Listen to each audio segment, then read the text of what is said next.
우리나라에 망부석이 곳곳에 이렇게 많이 있습니다. 망부석, 그런데 그게 망부석 생긴 게 보면 굉장히 무섭게 생겼어요. 그죠? 뭐 장승 뭐 이런 거라고도 하고 그러는데 망부석이 무섭게 생겼는데 망부석을 그렇게 무서운 걸로다가 그렇게 세워놨는지 모르겠어요. 여러분, 망부석이 뭡니까? 남편을 바라는 거예요. 남편이 오기를 바라는 게 망부석인데 입 벌리고 이런 것도 붙여놓고 그게 남편을 그러고 바라고 있으면 남편이 그게 오겠습니까? 하여튼 어쨌든 우리나라의 망부석은 좀 희한한 그런 모양을 하고 있는데, 사실은 그 망부석이 애틋함이 그 망부석에 있습니다. 그래서 우리나라에 망부석 설화가 많이 있는데 그 중에도 대표적인 게 치술령 망부석 설화라는 것입니다. 이건 삼국 유사에 나와 있는 그런 내용인데요, 이 치술령 망부석 설화 그 배경을 잠깐 살펴보면 정말 가슴 아픈 애틋한 그런 내용이 거기에 들어 있습니다. 신라 내물왕 때의 이야기입니다. 신라 내물왕 때에 신라가 아직 굉장히 약했고 고구려는 그때 광개토 대왕이었기 때문에 굉장히 강했습니다. 그리고 그 당시에 일본, 외국이죠. 외국도 굉장히 강했어요. 그래서 틈만 나면 신라에 노략질을 하고 이러러 많이 왔었죠. 그래서 내물왕 때에 이 고구려와 이 외국에서 이 신라에다가 요구를 했습니다. 무슨 요구를 했느냐? 고구려는 우리가 너희를 도와준다. 오케이, 니네가 도와달라고 하니까 우리가 도와줄게. 그 대신에 니네 괜히 도와줬다가 딴짓하면 그러니까 볼모로 왕족이나 뭐 이런 거 하나 보내라, 이렇게 얘기를 했어요. 그리고 저 일본 외국에서도 그랬습니다. 그래, 니들이 우리가 침략 안 하면 니들이 딴짓할지 모르니까 니네 왕족 하나 볼모로 보내라. 그러면 우리가 니네들 더 이상 침략 안 할게, 이러면서 협정을 맺게 됐습니다. 그래서 이 신라에서는 힘이 없었기 때문에 고구려에도 왕족을 하나 볼모로 보내고 또 외국 일본에도 왕족을 하나 볼모로 보내야 됐습니다. 그런데 이게 조금 시간이 지나면서 이게 너무 길기 때문에 제가 중간에 생략하는데, 정치적인 문제가 그곳에서 발생하였고, 누가 결국은 거기에 볼모로 가게 되었냐면 내물왕의 아들인 복호라는 아들이 있었습니다. 이 아들이 고구려에 그렇게 볼모로 가게 됩니다. 이 복호가 보해라고도 하는데 복호가 잡혀가고 볼모로 잡혀가고, 그 다음에 내물왕의 아들 중에 하나인 미사흔이라는 사람이 있습니다. 이 사람이 일본에 미해라고도 하는데 일본에 그렇게 볼모로 잡혀갑니다. 그 내물왕의 아들 둘이 하나는 고구려의 볼모, 하나는 일본의 볼모, 이렇게 이제 잡혀가게 된 것이죠.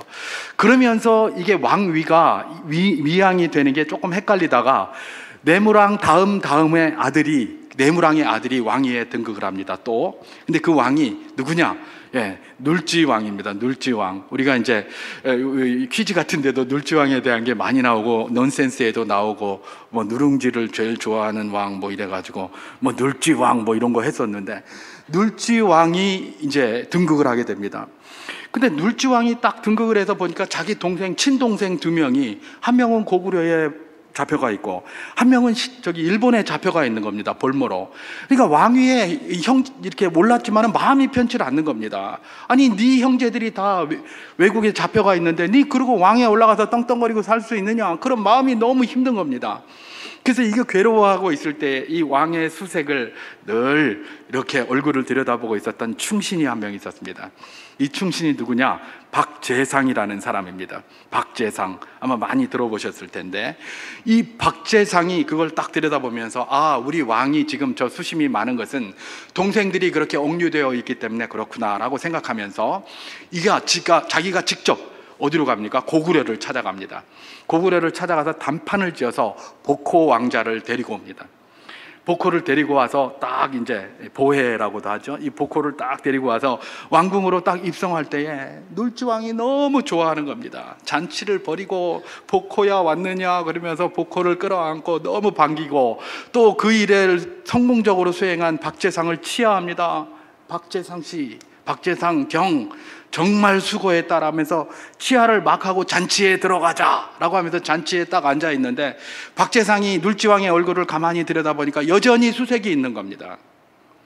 왕이 왜 그러신가? 가만히 들여다보니까 이 왕이 음식을 하나 딱 집더니 하는 소리가, 아이고 내 동생 미사흔이도 여기 있었으면 참 좋았겠다, 이런 말을 하는 겁니다. 미사흔은 지금 어디 잡혀가 있습니까? 일본에 억류가 돼 있는 거죠. 미해도 있었으면 좋겠다, 이렇게 얘기를 한 겁니다. 그러니까 박재상이 그걸 딱 보더니 그 자리에서 벌떡 일어나서 예, 집에 가지도 않고, 고구려에 갔다 왔으니까 집에 들려야 되는데 집에 들르지도 않고 바로 어디로 갑니까? 항구로 나갑니다.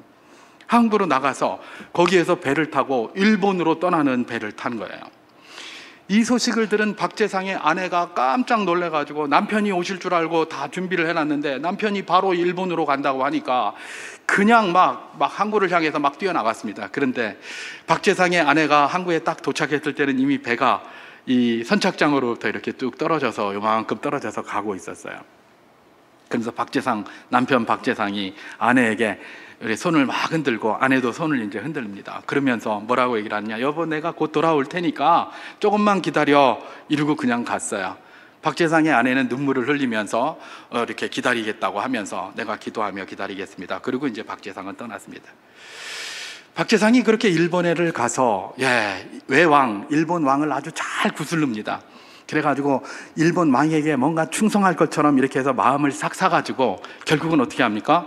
미사흔을 무사히 착 뽑아내서 탈출을 시킵니다. 신라로. 그리고 자기는 그만 그 모든 계획이 발각이 돼서 거기 붙잡히게 됩니다. 일본 왕이 그럽니다. 아니, 너 왜 이런 미련한 짓을 했느냐? 그 미사흔이가 뭔데? 왜 그렇게 하냐? 그랬더니 이 박재상이 한 말이, 나는 신라의 신하다. 신라의 신하기 때문에 이렇게 한 건 당연하다. 내 목숨을 바쳐서라도 이런 일을 해야 되지 않겠느냐, 이렇게 얘기를 합니다. 그랬더니 이 외왕, 일본 왕이 감동을 해가지고 말입니다. 박재상에게, 야, 내가 너의 충성에 감동했다. 니 이제 내 신하가 좀 돼줘라. 그 충성을 나에게 좀 바쳐봐라. 이렇게 얘기를 했어요.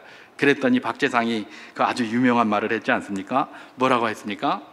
차라리 신라의 개나 돼지가 될지언정 외국의 벼슬과 녹은 받지 않겠다. 이렇게 한 거예요.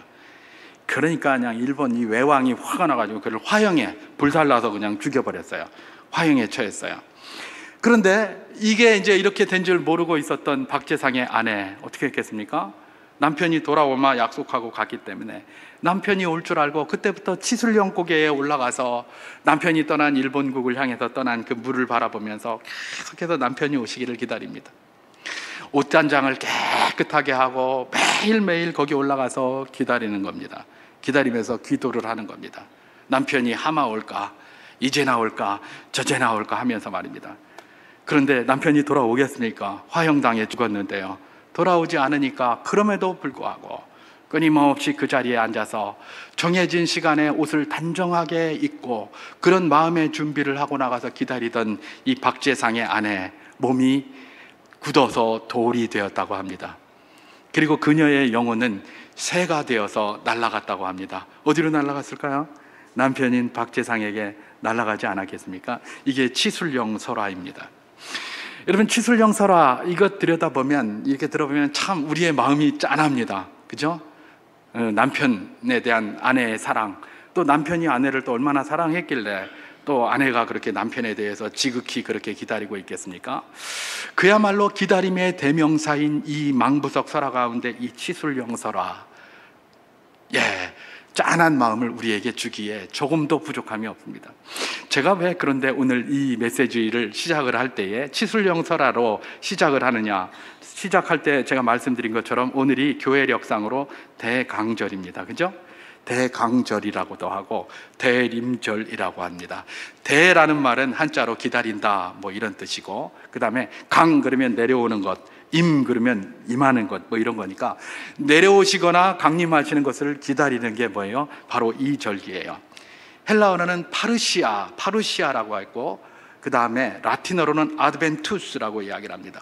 기다리고 있는 거예요. 내려오는 것들을 기다리고 있는, 그게 바로 뭡니까? 이 대강절의 절기예요. 그래서 제가 기다림의 대명사인 망부석 설화로 그렇게 시작을 했던 겁니다.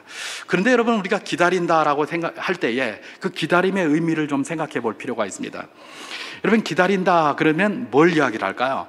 보통 그냥 가만히 누가 올 때까지 기다리니까 소극적으로 이렇게 있는 것 같잖아요. 그죠? 나는 뭐 그냥 수동적으로 그냥 가만히 있는 것 같아요. 기다린다고 하니까. 그런데 말입니다, 사실은 이 기다림이라는 것은 소극적이고 이렇게 수동적으로 있는 것을 기다림이라고 하지 않습니다.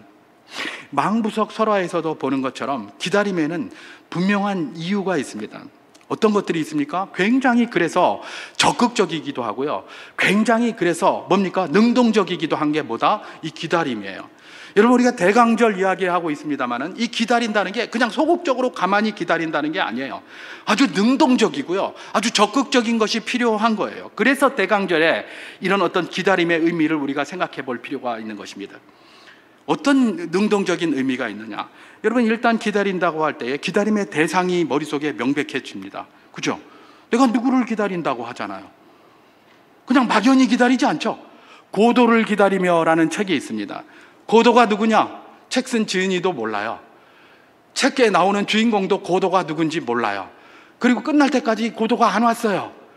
그런 멍청한 기다림, 그런 기다림은 대강절의 그 대자에 그 의미가 있는 것이 아니고 또 뭡니까? 치술령 설화에 나오는 박재상 부인의 남편에 대한 기다림도 아니에요. 우리가 기다림이라고 할 때에 뭐를 기다리는지도 모르고 누구를 기다리는지도 모르고 멍하니 있는 이런 기다림, 고도를 기다리며와 같은 이런 기다림은 온전한 기다림이 아니라는 것이죠. 진정한 기다림은 뭡니까? 기다림의 대상이 명확합니다. 기다림의 대상이 명확해요. 그리고 기다림의 대상이 명확하기 때문에 그 기다림이라는 것은 그 기다림의 대상이 마음속에 가득 차 있는 거예요. 가득 차 있어요. 여러분, 우리가 누가복음 15장에 보면 탕자의 비유가 나옵니다. 탕자의 비유가 나오는데 탕자의 비유의 내용이 뭡니까? 이 둘째 아들이 말입니다. 어느 부자에게 둘째 아들이 있었는데 이 자가 허랑방탕해가지고 아버지한테 말입니다. 유산을 먼저 달라! 그런 권한도 없는 게 먼저 달라! 이래가지고 그걸 가지고 저기 먼지 타국에 가서 그냥 허랑방탕하게 다 써버렸어요. 그리고 나서 이제 먹고 살 게 없으니까 돼지 우리에 가서 쥐엄나무의 열매를 따먹고 그러다가 깨닫는 거죠. 아이고, 내가 이렇게 사노? 내가 우리 아버지 집에 가서 하인이라도 하면 이거보다 낫겠네. 아버지의 집에 돌아가서 하인이라도 하고 살아야 되겠다. 내가 자식이라고는 차마 말 못하겠다. 왜요? 왜 자기가 자식인데 자식이라고 말 못합니까? 자기가 받아갈 거 다 받아가거든요. 더 이상 받을 분깃이 없는 거예요. 그러니까 너는 자식이 아니라는 걸 자기가 더 잘 알아요. 그러나 내가 하인이라도 해야 되겠다. 그리고 돌아갑니다. 돌아가는데 아버지가 말입니다. 아직 이렇게 보는데 아직 거리가 먼데 저기서 보고 그냥 막 버선발로 뛰어나가는 겁니다. 아버지가 버선발 맞나요? 버선발로 뛰어나가는 거예요. 딴 사람들은 아무도 몰라요. 저게 그 탕자 둘째 아들인지 아무도 몰라요. 근데 아버지는 멀리 있는데 그 사람의 이 윤곽만 이렇게 보이는데 우와, 내 둘째 아들이 오는구나 라고 하면서 빨리 잔치 준비해라 이래놓고 막 뛰어나가는 거예요. 막 뛰어나가는 거예요. 여러분, 이게 왜 그렇겠습니까? 아버지의 머릿속에는 계속해서 아들을 기다리고 있는 거예요. 그 기다림의 대상에 대한 윤곽이 마음속에 가득해 있는 거예요. 우리 주님께서 왜 그 예를 들었겠습니까? 하나님 아버지께서 바로 그러신다는 것이죠. 하나님의 백성의 윤곽을 머릿속에 가득 채우고 있기 때문에 조금이라도 저기 하면 바로 나가서 찾는다는 겁니다. 그걸 이야기를 하시는 거예요. 여러분, 기다린다는 건 뭡니까? 그냥 막연한 게 아닙니다. 기다린다는 것은 대상이 분명합니다. 대상이 분명하고, 대상이 분명하다는 것은 그 대상이 마음속에 가득 차 있어서 언제 나타나도 그 대상을 알아볼 수가 있는 거예요. 그래서 이전에 우리 어르신들 복음성가에 하늘의 열구름 바라보면 주 예수 오시나 쳐다본다 그러잖아요. 구름을 타고 오시리라. 그렇게 하나님이 말씀해 주시니까 예수님께서 구름 타고 오시는구나 이렇게 확신하고 있었던 우리 믿음의 선배들은 하늘에 구름만 조금 끼어도 예수님 오시나 보다. 그리고 구름을 쳐다보고 이렇게 했다는 거예요. 요즘은 구름 쳐다보면서 비 오나? 제가 그렇게 안 합니다. 예수님 오시나는 생각도 안 하고 그냥 비가 오나? 아이고, 비가 오려나? 이전에는 그렇게 한 거예요. 기다린다는 것은 거저 기다리는 게 아닙니다.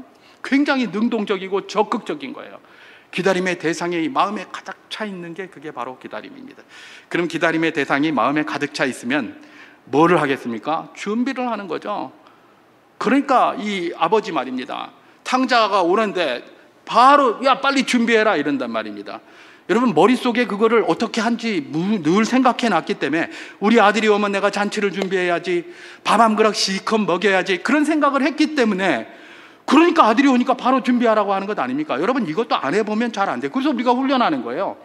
불이 나면 바로 갔다가 소화기 갖다 댈 수 있습니까? 잘 못 됩니다. 어머야 이거 어떡하나, 이렇게 하다가 소화기 못 꺼요. 소화기 하는 거 훈련을 해야 돼요. 즉각적인 그런 반응이 나오기 위해서는 미리 머릿속에 늘 생각을 하고 있었기 때문에 그런 반응이 나오는 거예요. 그런 거지 그냥 튀어나오지 않거든요. 여러분, 이 탕자의 아버지는 그 탕자가 머릿속에 가득하고 있었기 때문에 그 아들이 오면, 돌아오면 내가 이렇게 해야지, 이렇게 해야지 준비를 늘 마음속에 하고 있었던 거예요. 그러니까 저기서 보이자마자 빨리 서잡아라 이래놓고 뛰어나가는 것 아닙니까? 가락지 준비해서 막 끼워주고 그러는 것 아닙니까? 그렇게 준비 안 했으면 그렇게 하질 않는 것이죠. 여러분, 기다린다는 건 뭡니까? 기다림의 대상이 명확하고 그게 마음에 가득 차 있고 그것에 대한 준비를 하고 있다는 겁니다. 이게 기다린다는 거예요. 지금은 좀 시간이 지났습니다만 이전에 제가 아마 직장 다닐 때에 유행하던 노래였을 겁니다. 유행가 자꾸 얘기 많이 하는데, 그녀를 만나기 전인가 100m 전 뭐 이런 거예요. 그녀를 만나는 100m 전인가. 제가 그 노래 잘 부릅니다. 이전에 직장 생활할 때 노래방 가면, 목사가 노래방 가면, 노래방 가면 이 100m 전 이거 해가지고 맨날 딴따다단 딴딴딴딴따다단 이런 소리 들었어요. 잘 불렀다는 거겠죠, 그죠? 거기 기계에서 그런 게 나오니까. 여러분, 그 가사가 굉장히 참 재밌습니다. 그 가사가 뭐냐? 뭐 기억 안 나실 텐데 그 가사가 이거예요. 내가 이제 그녀를 만나러 가는 거예요. 근데 100m 전이에요. 100m 전에 가면서 그냥 가지 않습니다. 장미꽃 한 송이 사다 줄까? 뭘 사다 줄까? 장미꽃 한 송이를 사다 줄까? 가서 그녀를 만나면 무슨 말을 어떻게 할까? 머릿속에 가득 찬 그녀 모습이 조금씩 내게 다가오는 것 같아. 이거 제가 총각대 부른 겁니다. 머릿속에 가득 차 있어요. 그 기다리는 그녀의 모습이. 가면 뭘 준비해야 될까? 장미꽃을 준비해 줘야 되냐? 무슨 말을 어떻게 해야 될 것이냐? 그런 얘기하는 거예요. 그리고 그녀가 혹시 벌써 날 와서 기다리지는 않을까? 아직 15분이나 남았는데 어젯밤에 맞춰놓은 내 시계 바늘이 혹시 잘못된 거 아닌가? 요즘 전자시계 아닌 것 같아요. 옛날에 그 아날로그 시계 바늘 잘못된 거 아닌가? 그 시간에 맞나? 그리고 내가 머리 살살 넘겨 빗었는데 이 바람에 날려서 흐트러진 건 아닌가? 온갖 준비를 하고 있어요. 여러분, 제가 뭘 이야기를 하고 있는 겁니까? 이게 기다림이라는 거예요. 기다림은 그가 머릿속에 가득 차 있어요. 가슴에 가득 차 있어요. 가득 차 있을 뿐만 아니라 그걸 만나면 어떻게 해야 할 것인지 기다림의 대상에 대한 준비를 철저히 하고 있다는 것들을 유행가가 이야기해 주고 있고 성경에서 이야기해 주고 있고 우리의 삶이 그걸 우리에게 보여주고 있어요. 우리가 누구를 기다릴 때, 아들이 휴가 온다 그러면 휴가 올 때 그냥 기다립니까? 아니죠. 이놈이 오면 뭐 먹고 싶어 한다고 하겠다 그러면서 음식을 준비하든지 그것 아니면 돈이라도 준비해 놓잖아요. 먹고 싶으면 사줘야지 이러면서 말입니다. 그런 준비를 하는 것과 똑같습니다. 여러분, 우리가 대강절을 지나고 있습니다. 대강절은 어떤 날입니까? 초림하신 주님, 성탄절에 성육신하신 주님께 감사와 찬송을 돌려드리는 기간입니다. 뿐만 아니라 다시 오실 주님을 기다리는 겁니다. 머지않아 다시 오시겠다고 하신 그 주님을 기다리는 게 뭐예요? 대강절이에요. 근데 이 대강절, 주님 다시 오심을 기다리는데 가만히 앉아서 기다리고 있겠습니까? 가만히 앉아 기다릴 수 없는 것이죠. 그것이 진정한 기다림이라면 능동적이고 적극적인 것이 돼야 된다는 겁니다. 대강절에 그냥 가만히 앉아서 하늘에서 감 떨어지기를 기다린다? 아니라는 겁니다. 주님이라는 구체적인 대상을 우리가 기다리고 있을 때에 거기에 합당한 마음가짐이 있어야 되고 거기에 합당한 준비가 있어야 된다는 겁니다. 이게 바로 기다림이 우리에게 주는 도전이라는 것입니다. 마음은 뭡니까? 혹시 내가 하나님 앞에 부족한 점이 있지는 않는가? 라는 것을 한번 되짚어 보는 겁니다. 그런 것들이 생각납니까? 회개하는 겁니다. 그리고 또 어떻게 합니까? 주님 다시 오실 그날까지, 주님 오시는 그날까지 내가 준비하며 살 것이 무엇인가? 이걸 고민해보는 삶을 사는 것. 그게 바로 대강절을 맞은 오늘 우리 그리스도인들이 취해야 될 삶의 모습이라는 것입니다. 자, 그러면 뭘 준비해야 될 것인가? 이런 질문을 한번 해보지 않겠습니까? 준비할 건 다양합니다. 주님이 다시 오시기 전에 준비할 것에 대해서 굉장히 많이 말씀하셨어요. 예를 들면 마태복음 25장에 보면 열처녀의 비유도 있고요. 여러 가지 비유가 있어요. 그죠? 그런 거 준비하라라고 하신 것도 있어요. 다양한 준비가 있습니다만은 저는 오늘 본문을 중심으로 해서 사도 바울이 마음의 준비를 하고 살았던 것, 오늘 본문이 바로 그걸 암시하고 있거든요. 그래서 그걸 한번 살피면서 잠깐 은혜를 나눠보기를 원하는 것입니다. 여러분, 사도 바울은 말입니다, 그야말로 주님의 오심을 간절하게 이렇게 기다리고 살았던 사람이 분명합니다. 여러분, 사도 바울이 어떻게 이 주님의 오심을, 이 마라나타를 고백하고 살았느냐? 사도 바울은 말입니다, 주님이 금방 오실 줄 알았어요. 자기 시대에 오실 줄 알았어요. 자기 시대에. 그래서 사도 바울의 그런 어떤 그 바울 서신을 이렇게 들여다보면 주님이 금방 오시는데 자기가 살아있을 동안 오시겠다는 것들을 확신하고 살았음이 곳곳에 드러납니다. 대표적으로 고린도 전서에 보면 이런 내용들이 있습니다. 아직 시집 가지 않은 여성, 처녀에게 뭐라고 이야기를 합니까? 웬만하면 시집 가지 마라, 이런 얘기를 해요. 그러면서 뭐라고 얘기를 하죠? 이건 하나님이 말씀하신 것이 아니라 내가 말한다, 이렇게 얘기를 해요. 하나님이 원하시는 건 그게 아니에요. 근데 하나님이 원하시는 것이 아니라 내가 말하는 거다 라고 하면서 결혼 웬만하면 하지 마라, 그냥 시집 가지 마라, 이렇게 얘기를 해요. 왜 그럴까요? 사도 바울이 무슨 통뼈입니까? 자기가 뭔데 그런 이야기를 합니까? 자기는 주님이 곧 오시리라는 걸 확신했기 때문에 그래요. 확신했기 때문에. 주님 곧 오시는데 결혼해가지고 뭐 이렇게 걸리적거리고 그러고 있노? 차라리 주님한테 집중해서 살지, 이렇게 했던 거예요. 이 사도 바울 말입니다, 얼마나 주님이 오심을 기다렸는지. 왜 주님 오심을 기다릴까요? 주님과 함께 있기 위해서 그랬어요. 주님과 함께 있기 위해서. 오늘 본문에도 말입니다, 그 비슷한 내용의 뉘앙스가 발견됩니다. 오늘 본문의 내용은 어떤 내용이냐? 빌립보 교회에서 사도 바울을 걱정하는 거예요. 걱정을 하는데, 아이고 바울 선생님 이렇게 하니까 거기서 이렇게 감옥살이하고 이렇게 하시는데 힘들지 않으세요? 로마 교회에 보니까 거기 뭐 선생님을 좀 미워하고 음해하는 사람들도 있다면서요. 굉장히 힘드시겠어요. 뭐 이러면서 한 거예요. 이러면서 하니까 지금 사도 바울이 뭐라고 얘기를 합니까? 감옥에 갇혀 있는 거, 이런 거, 내가 감옥에 갇혀 있으니까 저 사람들이 복음을 전하는데, 지금 지난주에 우리가 살폈던 거죠. 복음을 전하는데 어쨌든 뭐 나를 음해하든 뭐 나를 미워해서 하든 뭐 하든 그리스도가 전파되니 내가 이거보다 더 좋을 거 없다, 나는 기쁘다, 그냥 막 이래버리잖아요. 그죠? 그러고 나서 오늘 본문에도 또 그런 비슷한 내용이 있는 거예요. 아이고 선생님, 깜빵에 갇혀 있는데 풀려나지 못하면 어떻게 됩니까? 그러니까 내가 막 살든지 죽든지 별로 상관없다, 살든지 죽든지 별로 상관없다, 그러나 나는 뭐 하고 싶다? 죽고 싶다, 이러는 거예요. 죽고 싶다. 오늘 본문 1장 23절을 제가 한번 봉독해 보도록 하겠습니다. 내가 그 둘 사이에 끼었으니 차라리 세상을 떠나서 그리스도와 함께 있는 것이 훨씬 더 좋은 일이라 그렇게 하고 싶으나, 이렇게 얘기를 합니다. 둘 사이에 끼었습니다. 살든지 죽든지라는 말이 위에 있잖아요. 산다는 것은 뭐예요? 이제 자기가 가이사의 재판정 앞에 서야 될 텐데, 산다는 것은 풀려나는 거예요. 죽는다는 건 뭡니까? 그 자리에서 그냥 처벌받는 거예요. 그러니까 내가 풀려나든지 처벌받아서 그냥 그 자리에서 죽든지 나는 그 둘 사이에 끼어 있다는 거예요.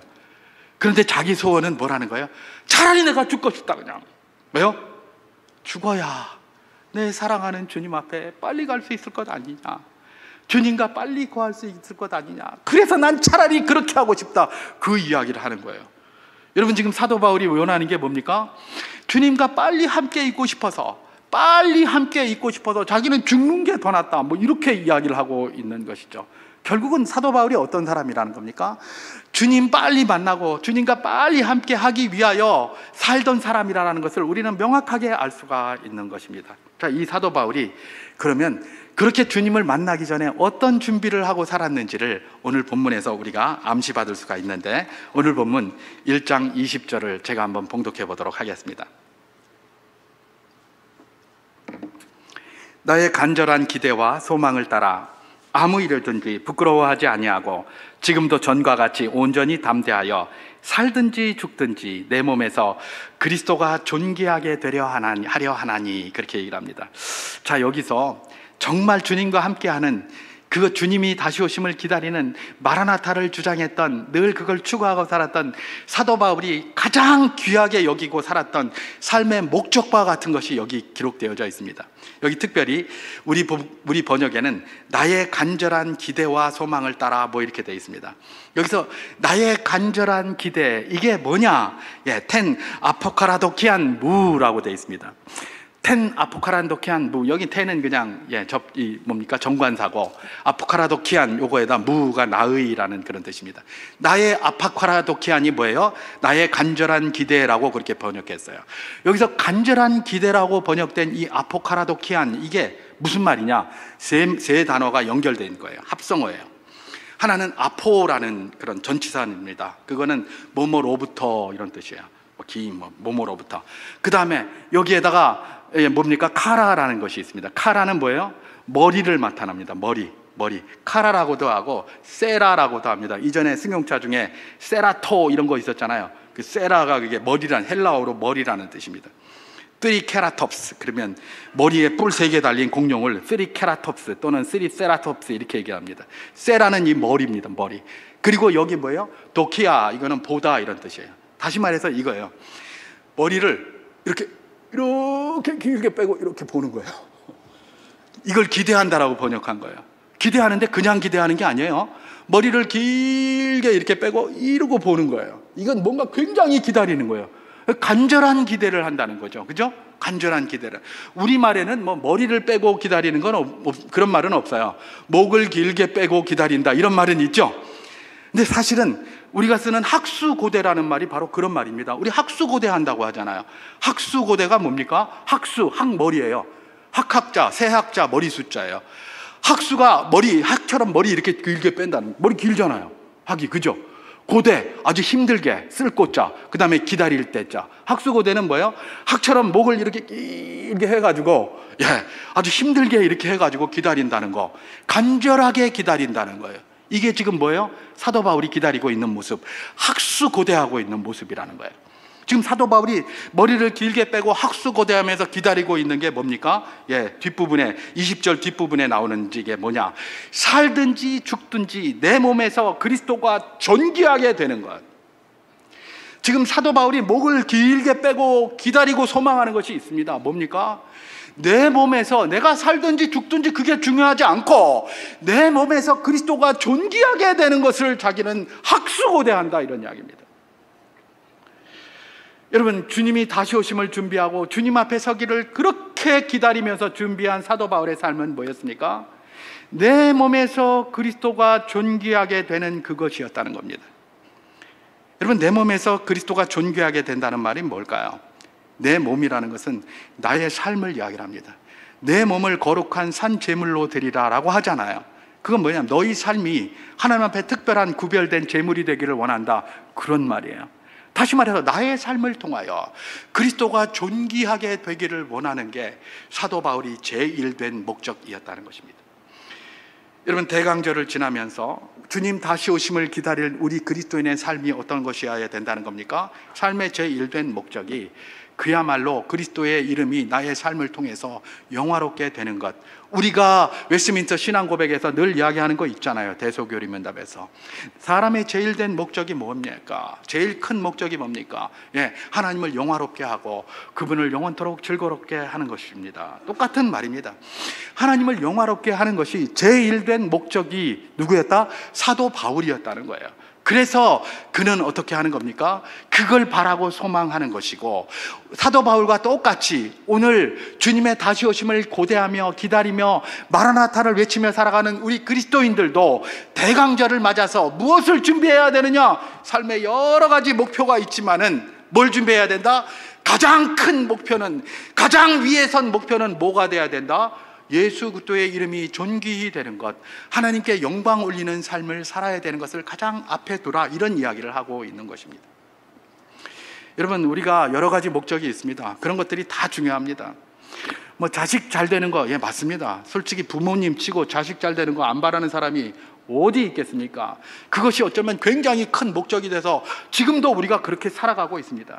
그런데 이것이 큰 목적이지만 그게 결국은 하나님 앞에 영광이 되지 못합니까?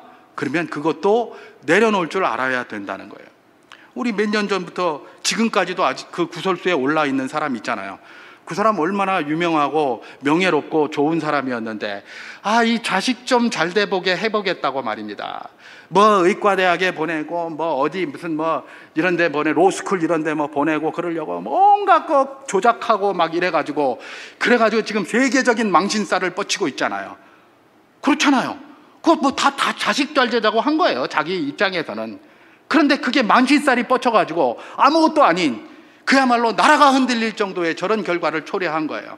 여러분, 우리가 그렇습니다. 우리 자식 잘 되게 하는 거 하나님 기뻐하세요. 그런데 자식 잘 되게 하려고 이것저것 안 가리고 오만 짓 하다가 하나님의 영광에 가리운다? 이런 것들을 조심하라는 거예요. 그럴 때 부딪힐 때에 뭐가 우선이 되어야 된다? 자식 잘 되는 것도 좋지만 더 중요한 것, 하나님의 영광을 가리는 일이 안 돼야 된다라는 것들. 그게 바로 사도 바울이 우리에게 도전하고 있는 모습입니다. 그게 바로 뭐다? 대강절을 맞아서 우리가 준비해야 될 삶이기도 하라는 겁니다. 우리 목표 자체를 새롭게 해서, 우리에게 최고의 목표가 뭐냐? 어떤 분들은 나는 일하는 게 내가 저거다, 나는 워커홀릭이다, 일이 나의 전부고 일이 나의 소망이다, 그리고 살았어요. 그런데 갑자기 은퇴하라고 그래요. 오늘 은퇴식이 있어서 이런 말 하면 좀 그런가?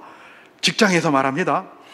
열심히 사셨는데 갑자기 그만 나오라고 그럽니다. 그럼 세상이 다 무너진 것 같잖아요. 잠시 그러고 회복하라는 겁니다. 우리에겐 더 큰 목적이 있잖아요. 뭐가 있습니까? 하나님을 영화롭게 하는 삶. 그런 목표가 우리에게 있는 거예요. 그런 목표로 사는 삶이 뭐다? 주님 다시 오심을 고대하면서, 학수고대하면서 기다리며 살아가는 우리 그리스도인들이 목표로 잡아야 될 목표라는 것입니다. 그 목표를 딱 세워놓고 나면 다른 모든 것들의 목표가 새로워집니다. 왜요? 판단 기준이 바뀌기 때문에 그렇습니다. 판단 기준이.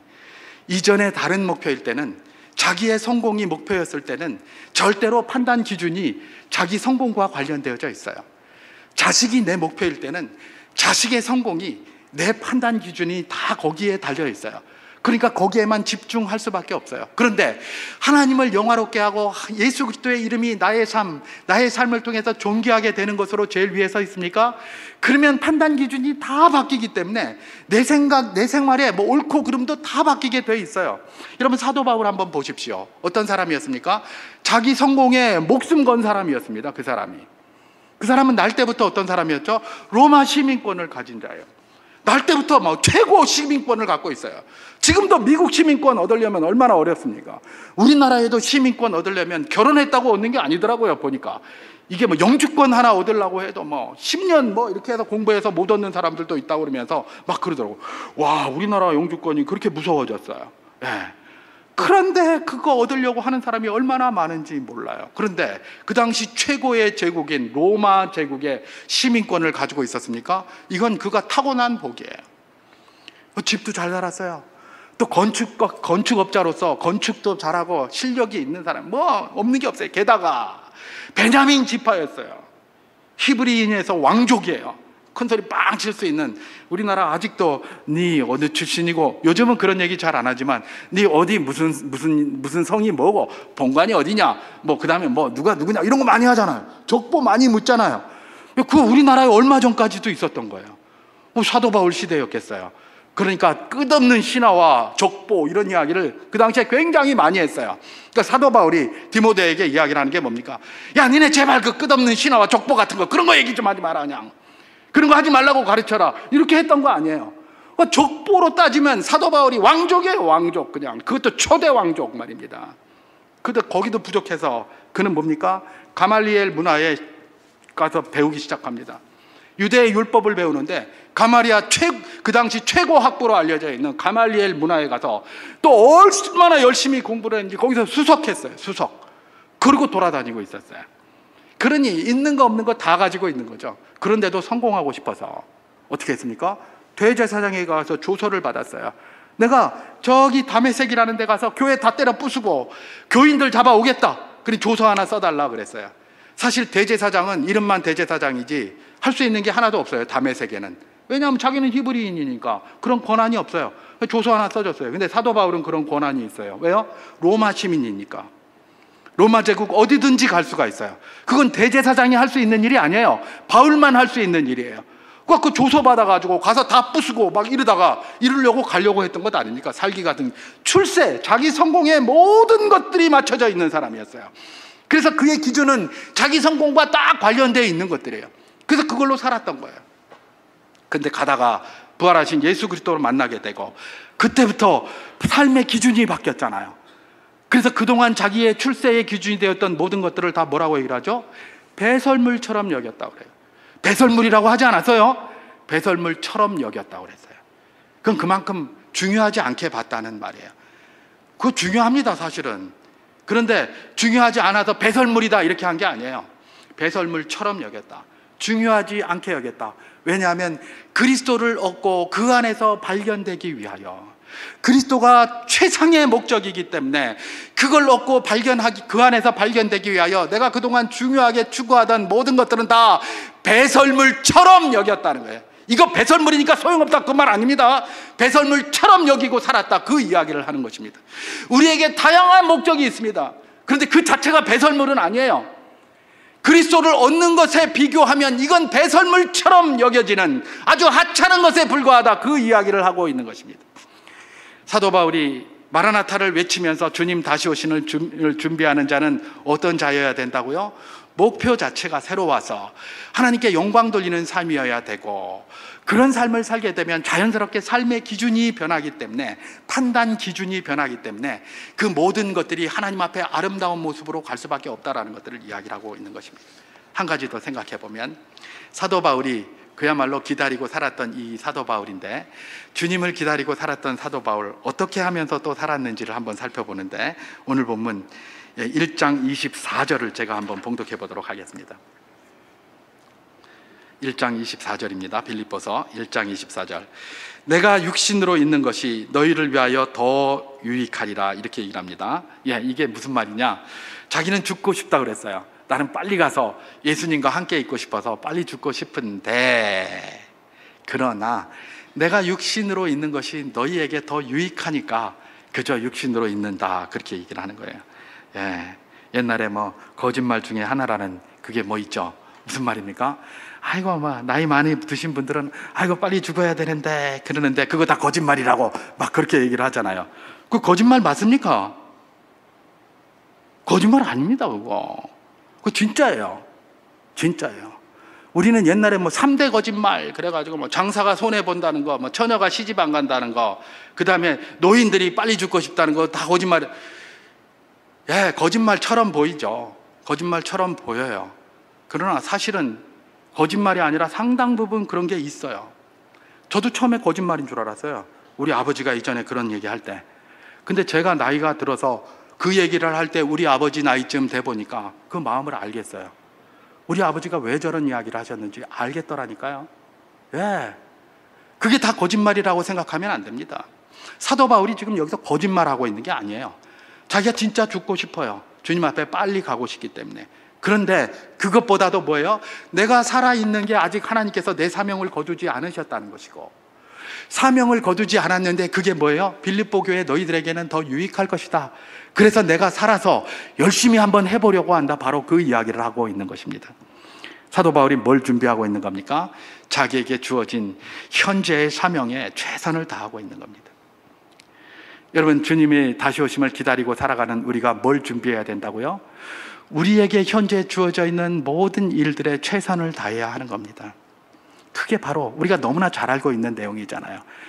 내일 당장 지구가 멸망한다 할지라도 나는 한 구리의 사과나무를 심겠다고 스피노자가 얘기했다고 하는 그 말입니다. 우리가 마지막이라고 생각할수록 더욱더 뭐예요? 주어진 일에 최선을 다해야 되는 거예요. 최선을 다해서 헌신해야 되는 거예요. 주님이 아직 우리를 걷어가지 않으셨으니까 내게 할 일이 있다는 겁니다. 지금 내게 준 사명 그거 여전히 있다는 겁니다. 그거 갈무리 하라고 주시는 거예요. 근데 난 뭐 갈 일이 얼마 안 남았는데 모르겠다 그냥 이러고 있습니까? 그거 하나님 기뻐하시는 게 아니고 주님 다시 오심을 준비하는 사람들이 살아가야 될 삶의 태도가 아니라는 겁니다.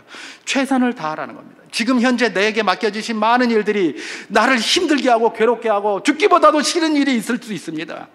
근데 우리 주님은 그런 이야기를 하십니다. 거기서 최선을 다해라. 거기서 최선을 다해라. 거기서 최선을 다해라. 그것이 주님께서 오늘 이 시간에 우리를 도전하시는 말씀인 줄 믿으시기 바랍니다. 주님이 다시 오는 그날까지 우리가 준비해야 될 것이 뭐라고요? 하나님께 영광이라는 목표를 가장 높이 두는 일에 최선을 다하는 겁니다. 그리고 나면 우리의 삶의 기준이 자연스럽게 바뀔 수밖에 없습니다.